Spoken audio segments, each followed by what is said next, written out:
রাধে রাধে, নমস্কার সবাইকে। নতুন একটা ভিডিওতে তোমাদের সবাইকে স্বাগত জানাই। আজকে প্রথমেই যে খোপার কাটাটা দেখেছো সেটা বানানো তোমাদের সাথে শেয়ার করব। তো প্রথমে ক্লে ভালো মতো মেখে নিয়েছি। এরপর ফুল বানানোর জন্য এখানে 5টা পাপড়ির জন্য একটু 5 ভাগে এই ক্লেটাকে আমি ভাগ করে নিয়েছি। এরপর পাপড়িগুলো বানাচ্ছি। পাপড়িগুলো বেসিক্যালি সব থেকে উপরে যেটা থাকবে সেটা একদম শুরু হবে, মিডলের ভাগটা একটু মোটা এবং নিচের সাইডটা একটু মোটা হবে। পর পাপড়িগুলোর সবথেকে নিচের ভাগে একটু করে আঠা লাগিয়ে নিয়ে পরপর 5টা পাপড়িকে এভাবে অ্যাটাচ করে নিতে হবে।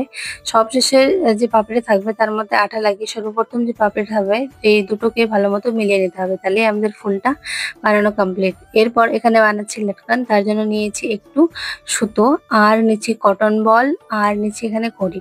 তো এগুলোকে লটকন বানিয়ে নেব এবং যে কাঁটাটা আমরা নিয়েছিলাম তার মধ্যে সব শেষে একটা হোল ছিল। সেই হোলের মধ্যে এই লটকনগুলোকে ভালো মতো সুতোর সাহায্যে এখানে সেলাই করে নিয়ে ভালো মতো বেঁধে নেব।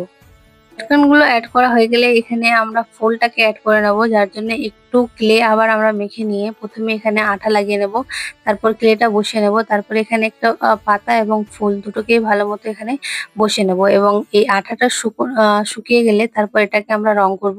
তো প্রথমে এখানে আমি একদমই অফ হোয়াইট কালারটা, যেটা গোল্ডেন টাইপের সাদা কালারটা হয়, সেটা করেছিলাম। তো ওটা তেমন ভালো লাগছিল না, তারপরে এটাকে পুরোটা ইয়েলো করলাম এবং বর্ডার গুলো পার্পল কালার করেছিলাম। এটাই হচ্ছে তার ফাইনাল লুক। কার কেমন লাগছে একটু কমেন্টে জানিয়ে, ভালো লাগলে বন্ধুদের সাথে শেয়ার করো। এর জন্য এতটাই, দেখা হবে নতুন ভিডিওতে। টাটা।